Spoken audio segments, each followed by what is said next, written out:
inspired by Drunk History, which I think is a very fun show to watch when a celebrity, comedian, someone gets drunk and then tells a history story. So I did some shots and I'm drinking some sparkling rosé, and I thought I would do some little whispers and triggers while under the influence. So if you are wondering, I am drinking a sparkling rosé. So cheers to you. Do a little tapping.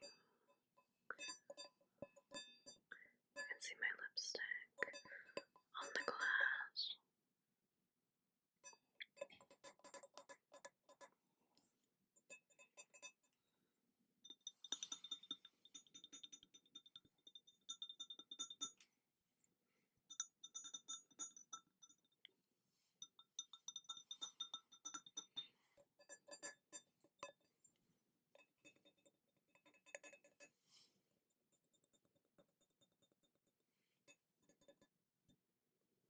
I have this stack of books of poetry that I thought I could read you some poems at random from this selection of poetry books.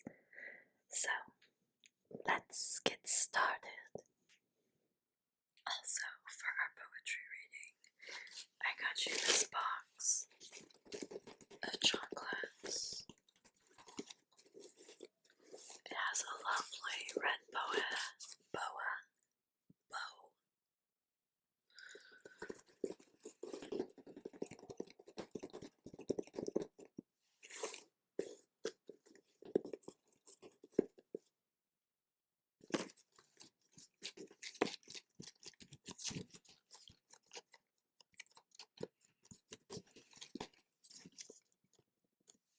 Am I in focus? This is the question of my life.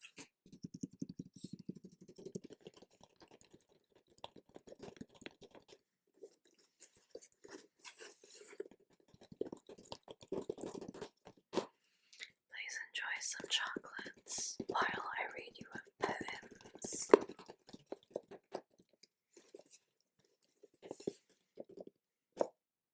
Okay, the first one from the stack is Sylvia Plath.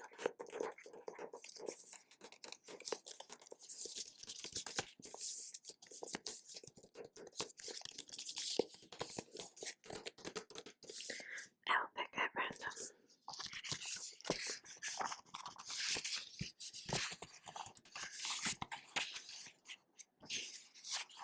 I opened in the middle of the poem, but this is a very long poem.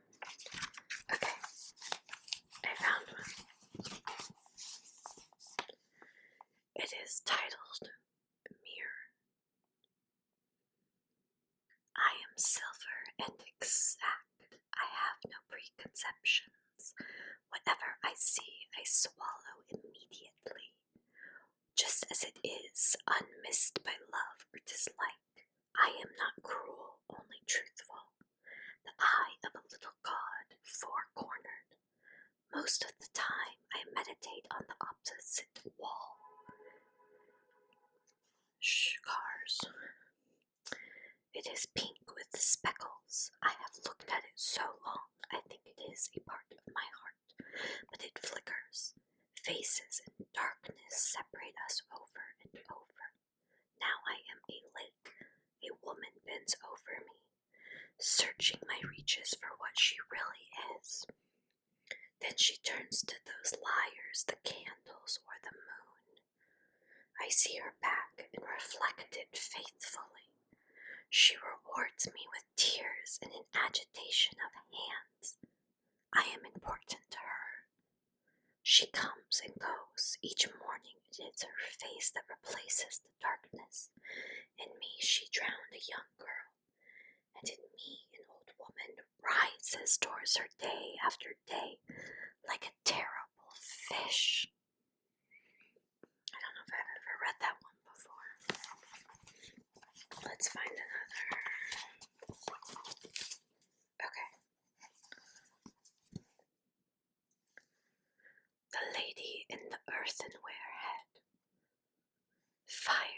and sanguine clay.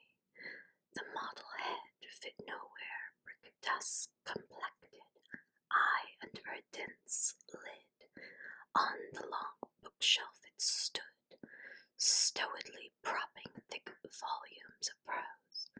Spike set ape of her look, best rid, hearthstone at once of the outrageous head. Still she felt loath to junket. No place it seemed for the effigy to fare, free from all molesting, rough boys spying a bait to spare, glowering sullen and pompous from an ash heap, might well seize this prize, maltreat the hostage head in shocking wise, and waken the sly nerve up, that knits to each original its coarse copy. A dark turn she thought of then, thick silted with weeds obscured, to serve her exacting turn, but of the watery aspic, laureled by fins, the simulacrum leered, lewdly beckoning, and her courage wavered. She blenched as one who drowns, and resolving more ceremoniously to lodge the mimic head in a crotched willow, green vaulted by foliage, let bell-tongued birds descant in blackest feather on the rendering grain by grain of that uncouth shape to simple sod again, through drear and dulcet weather, yet shrined on herself the grisly visage endured. Despite her wrung hands, her tears, her praying, vanish. Steadfast and evil-starred, it ogled through rock vault, wind flaw, and fisted wave, an antique hag-head too tough for knife to finish, refusing to diminish by one jolt its basilisk look of love. Oh my. Maybe one more by Plath. Let's see, is this a one? Some of these are so long. Okay, let's see. Okay. How about poppies in October? Even the sun clouds this morning cannot manage such skirts, nor the woman in the ambulance whose red heart blooms through her coat so astoundingly. A gift, a love gift, utterly unasked for by a sky, palely and flammily, igniting its carbon monoxides by eyes dulled to a heart under bowlers. Oh my God, what am I that these late mouths should cry open in a forest of frost and a dawn of cornflowers? That has been 3 poems by Sylvia Plath.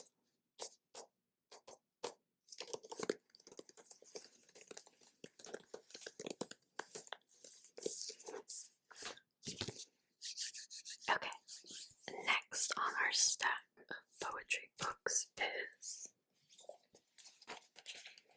Edna St. Vincent Millay Collected Sonnets. Once again, picking at random.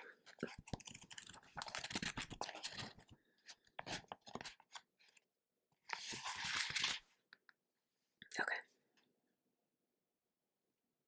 What lips my lips have kissed, and where and why I have forgotten, and what arms have lain under my head till morning. But the rain is full of ghosts tonight, that tap and sigh upon the glass and listen for a reply, and in my heart there stirs a quiet pain for unremembered lads that not again will turn to me at midnight with a cry. Thus in the winter stands the lonely tree, nor knows what birds have vanished one by one, yet knows its boughs more silent than before. I cannot say what loves have come and gone, I only know that summer sang in me a little while, that in me sings no more. Okay.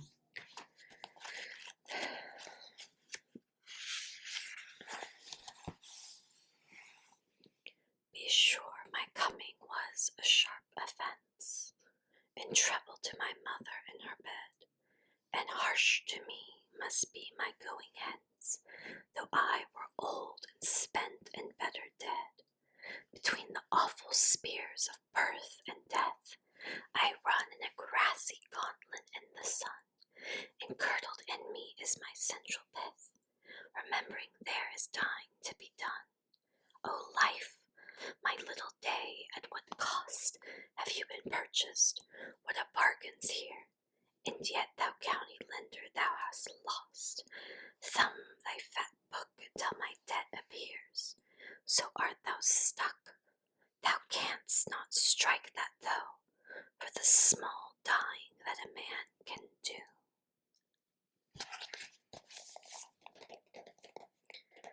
Okay, a third poem by Edna St. Vincent Millay.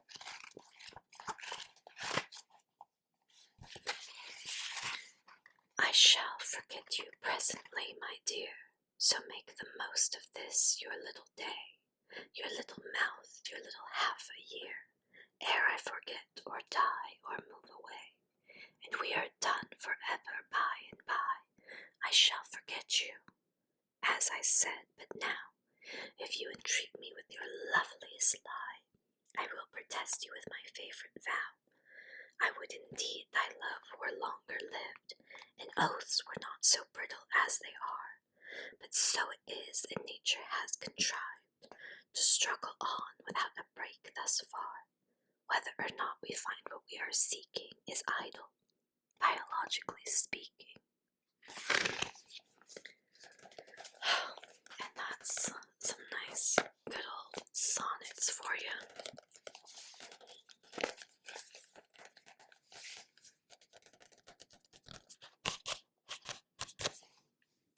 Our next poet is Emily Dickinson.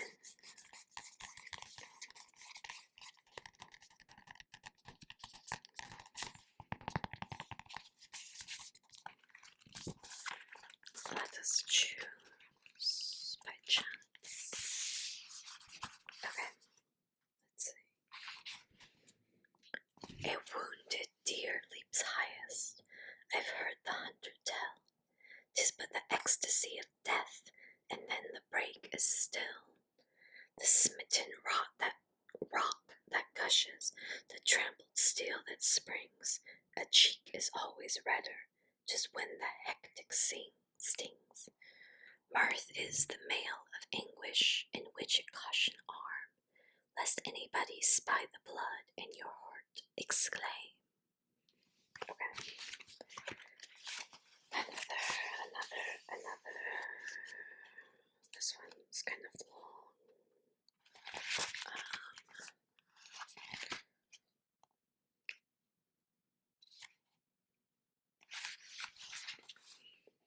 I heard a fly buzz when I died.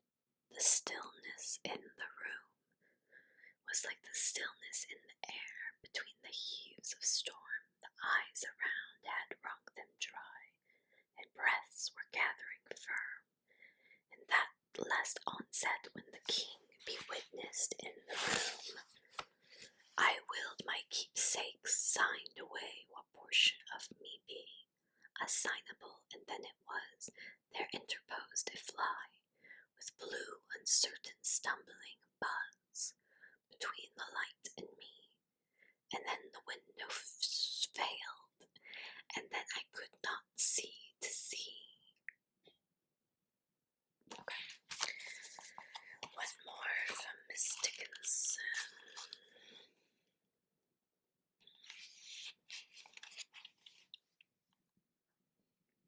A narrow fellow in the grass occasionally rides. You may have met him, did you not? His notice sudden is. The grass divides as with a comb, a spotted shaft is seen, and then it closes at your feet, and opens further on. He likes a boggy acre, a floor too cool for corn. Yet when a boy and barefoot, I more than once at noon have passed, I thought a whiplash, unbraiding in the sun. When stooping to secure it, it wrinkled and was gone. Several of nature's people I know, and they know me. I feel for them a transport of cordiality, but never met this fellow, attended or alone, without a tighter breathing and zero at the bone. Okay, that has been Emily Dickinson. There's actually a show called Dickinson on Apple Plus, Apple TV, whatever it's called. And I think it's fun.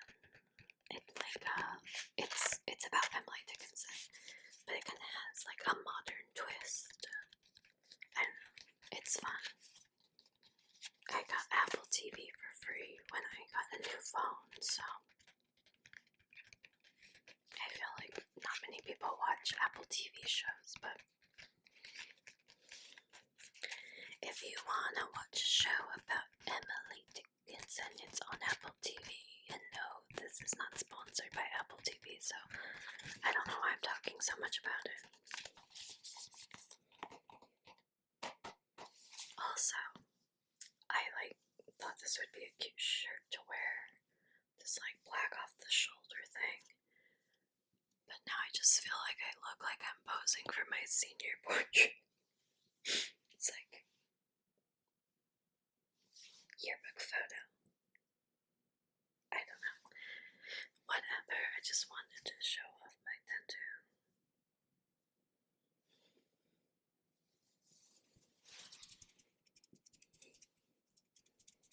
Okay, time for more poetry. The next book of poetry is The Faber Book of 20th Century Verse. I got this at a used bookstore, I believe. I don't remember where, but it is an old book. Let's see. I believe. Let's see. Some of these poems are kind of long. Okay.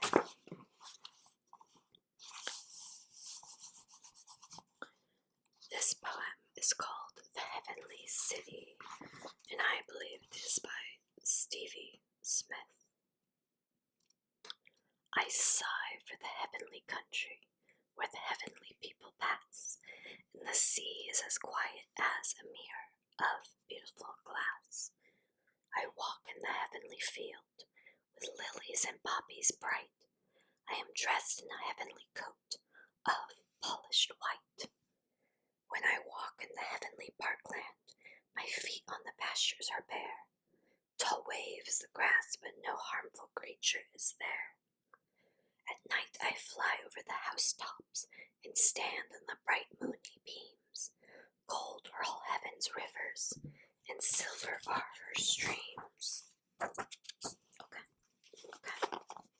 Let's see what else there is. Okay. Now she is like the white tree rose by C.D. Lewis.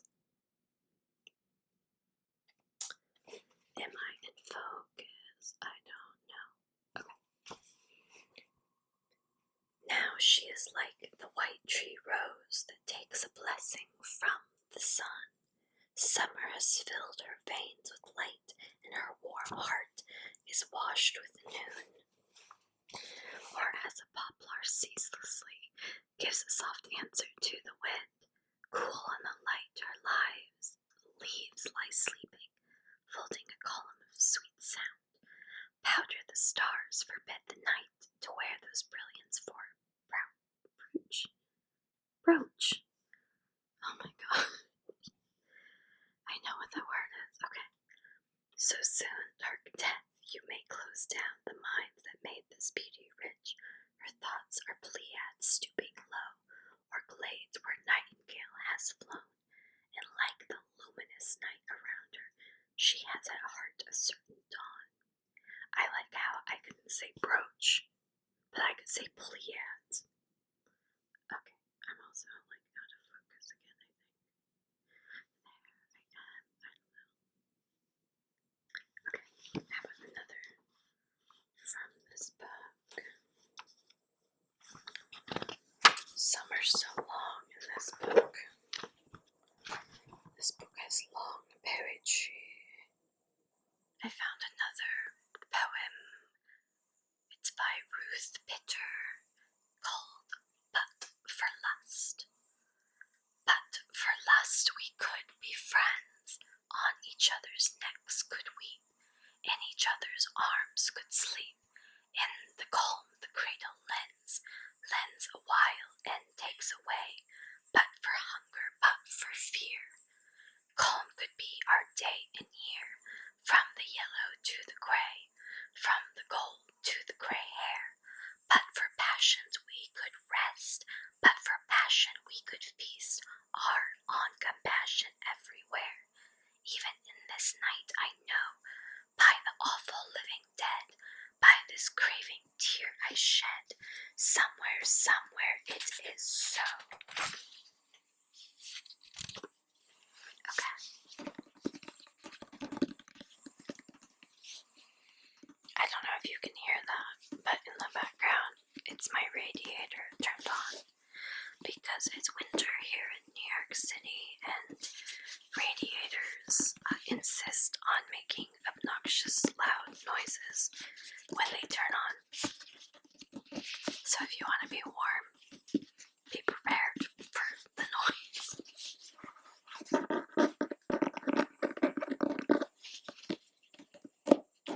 This next book of poems is more modern.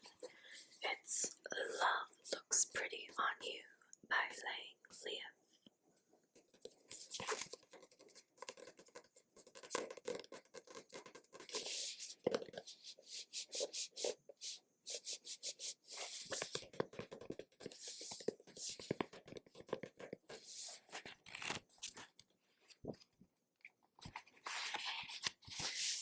I opened to a poem called Flowers.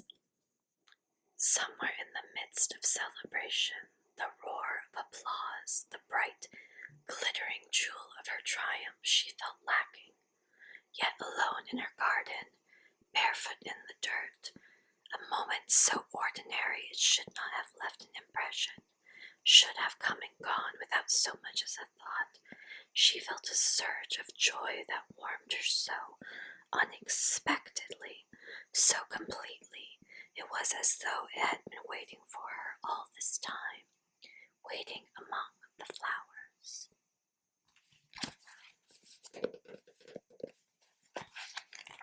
Let's see. Okay. I have opened to a poem called Wonder. The first thing you sent me were fireworks, sparks of light and color over a bridge to nowhere. I was already in love when we met that summer. I belonged to someone else. To make room for you, I had to ask the world for permission, but every answer was a dead end. But who am I to blame them for telling me what I already knew? So I danced around you like a storm, white light against the cool black sky, like strobe lights flickering on and off. I said we could be something, you and me. I said so much and meant it, but never proved it to you, did I? We both know what my word was worth, you and me both. You took my hand under a Ferris wheel, spinning light, spinning lies. You dazzled me, you know. You were incandescent. I don't think we could have been anything, not really, but isn't it something to wonder?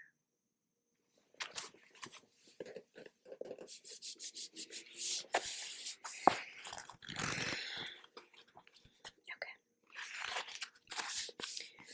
What he's lost. Promise me something. You are going to show him what he's giving up. Even if it takes your whole life, you will make sure that the day will come, Until then, you are going to do amazing things. That fire in your belly will set the world alight while he watches from the sidelines, until all at once the realization hits him like a punch in the gut, the weight of what he's lost.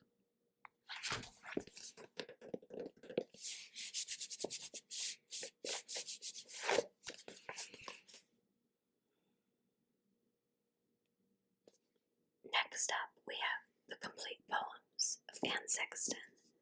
Nice, thick collection.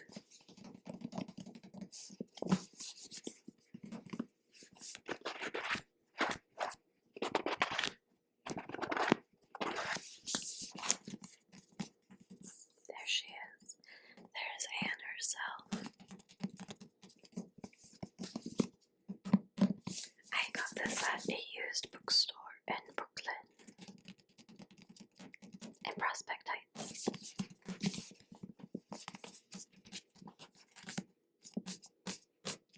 Let's find some poems, please.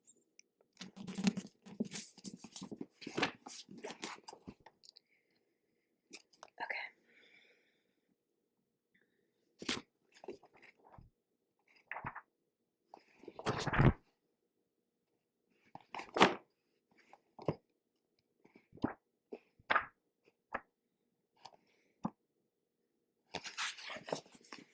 Okay, I found a poem called The Play. I am the only actor. It is difficult for one woman to act out a whole play. The play is my life, my solo act, my running after the hands and never catching up. The hands are out of sight, that is, off stage. Am I doing on stage is running. All I'm doing on stage is running to keep up, but never making it. Suddenly I stop running. This moves the plot along a bit. I give speeches, hundreds, all prayers, all soliloquies. I say absurd things like, eggs must not quarrel with stones, or keep your broken arm inside your sleeve, or I am standing upright but my shadow is crooked. And such, many boos. Despite that I go on the last lines, to be without God is to be a snake who wants to swallow an elephant. The curtain falls, the audience rushes out. It was a bad performance. That's because I'm the only actor, and there are few humans whose lives will make an interesting play. Don't you agree? Well, I don't know, do you? Let's find another.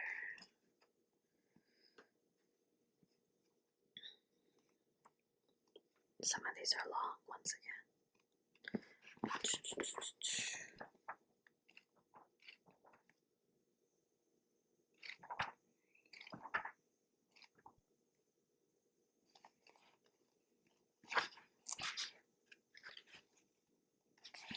Okay. This one is called Love Song. I was the girl of the chain letter, the girl full of talk of coffins and keyholes, the one of the telephone bills, the wrinkled photo and the lost connections, the one who kept saying, listen, we must never, and all those things, the one with her eyes half under her coat, with her large gun metal blue eyes, with the thin vein at the bend of her neck that hummed like a tuning fork, with her shoulders as bare as a building, with her thin foot and her thin toes, with an old red hook in her mouth, the mouth that kept leading into the terrible fields of her soul. For the one who kept dropping off to sleep. I have to turn the page. Hold on. Oh God. Okay.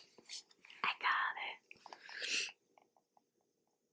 As old as a stone she was, each hand like a piece of cement, for hours and hours, and then she'd wake after the small death, and then she'd be as soft as delicate as soft and delicate as an excess of light, with nothing dangerous at all, like a beggar who eats or a mouse on a rooftop, with no trapdoors, with nothing more honest than your hand in her hand, with nobody but you, and all those things, nobody but you.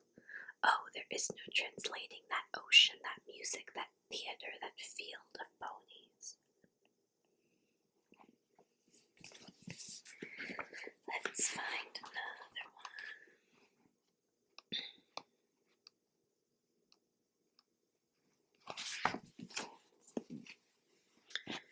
This is called Porcupine. Spine hog, how do you grow?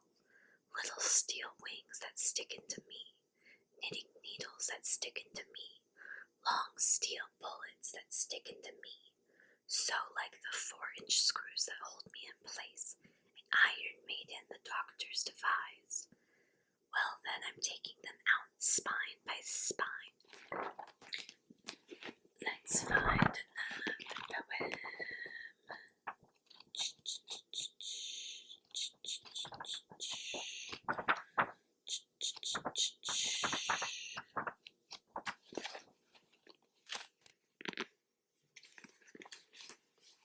This is called The Fury of Sunsets. Something cold is in the air, the aura of ice and phlegm. All day I've built a lifetime, and now the sun sinks to undo it. The horizon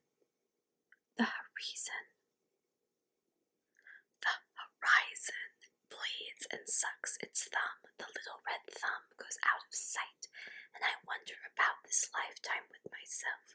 This dream I'm living, I could eat the sky like an apple, but I'd rather ask the first star, why am I here? Why do I live in this house? Who's responsible?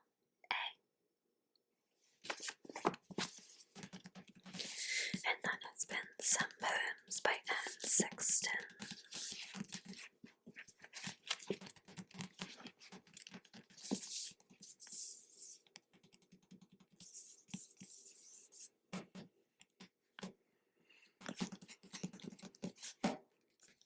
We have the classic William Shakespeare. This is the complete works, which includes the sonnets. This is the gargantuan book. I am a lady. Look how I balance this upon my head. Okay, let's see. I believe the poems are 700 something. I looked this up. Yes. The sonnets. Okay. Choosing at random. Let's do 47. Shakespeare sonnet 47. Betwixt mine eye and heart a league is took, and each doth good turns now unto the other. When that mine eye is famished for a look, or heart in love with sighs himself doth smother, with my love's picture then my eye doth feast, and to the painted banquet bids my heart. Another time mine eye is my heart's guest, and in his thoughts of love doth share a part. So either by thy picture or my love, thyself away art present still with me, for thou no farther than my thoughts canst move, and I am still with them, and they with thee. Or if they sleep, thy picture in my sight awakes my heart to hearts and eyes delight. Beautiful. Let's find another sonnet. What about? Do you want the famous one? Sonnet 18. Shall I compare thee to a summer's day? Thou art more lovely and more temperate. Rough winds do shake the darling buds of May, and summer's lease hath all too short a date. Sometime too hot the eye of heaven shines, and often is his gold complexion dimmed, and every fair from fair some time declines, by chance or nature's changing course untrimmed.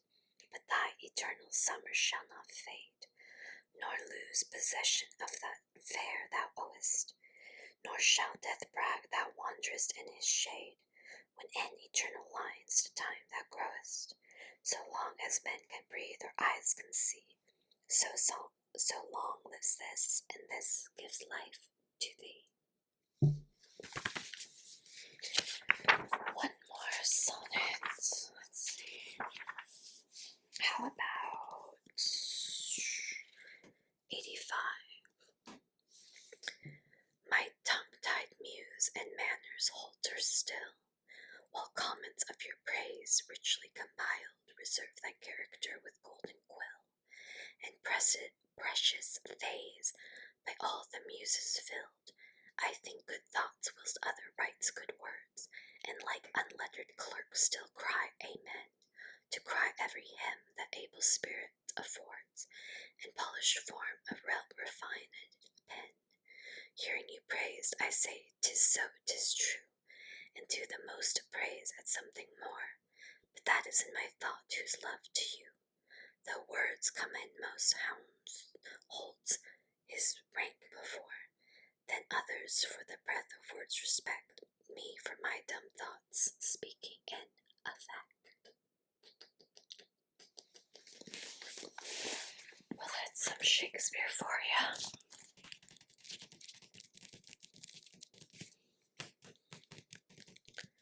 Okay, now I'll read all of Julius Caesar. I'm just kidding. Romeo and Juliet. No. That would be fun though. Let's see.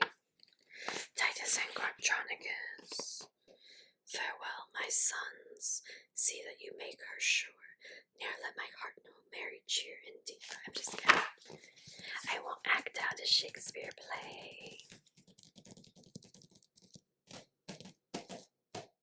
I hope you enjoyed the poetry reading while I'm tipsy, which I can't tell if it's obvious or not. I wanted to do some mic brushing with my rose brush. It is one of my favorite ASMR triggers. Do you have a favorite poem that I read? Or maybe just a favorite poem in general?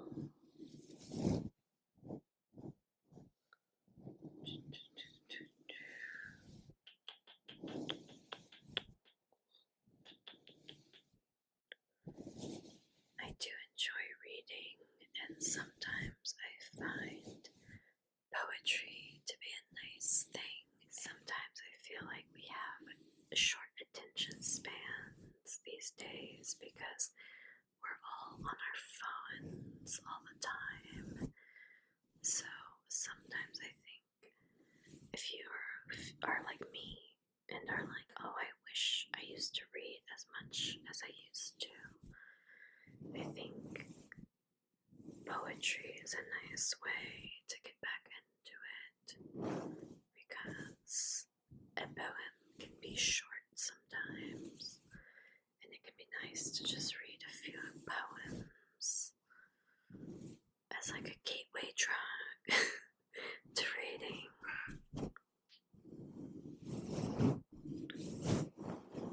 My cat is meowing again. Do you want to be part of the video? Here she is. My cat Daphne is not the best at ASMR. I think she's too loud.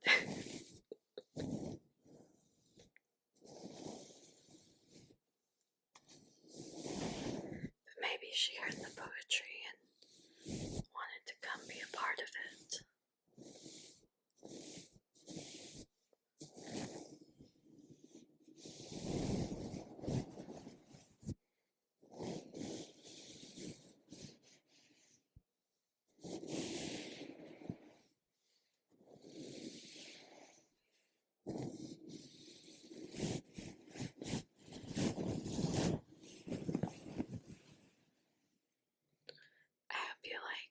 sound of mic brushing because now I feel like I'm just doing it because I enjoy it.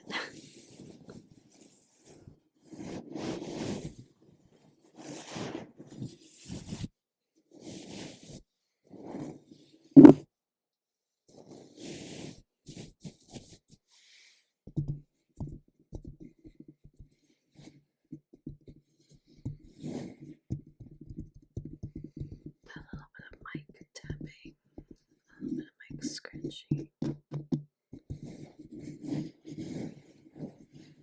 I also have the mic cover. Kind of curious.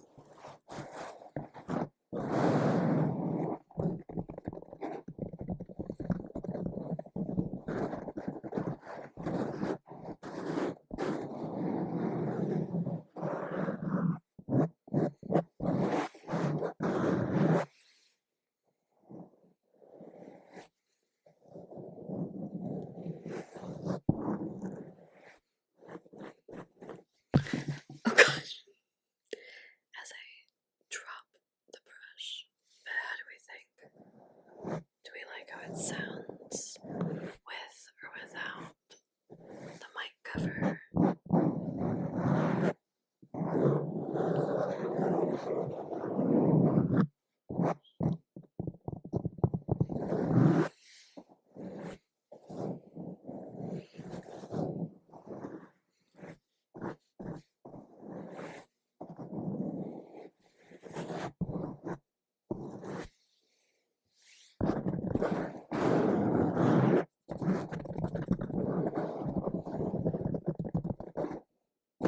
Okay, I could probably do this for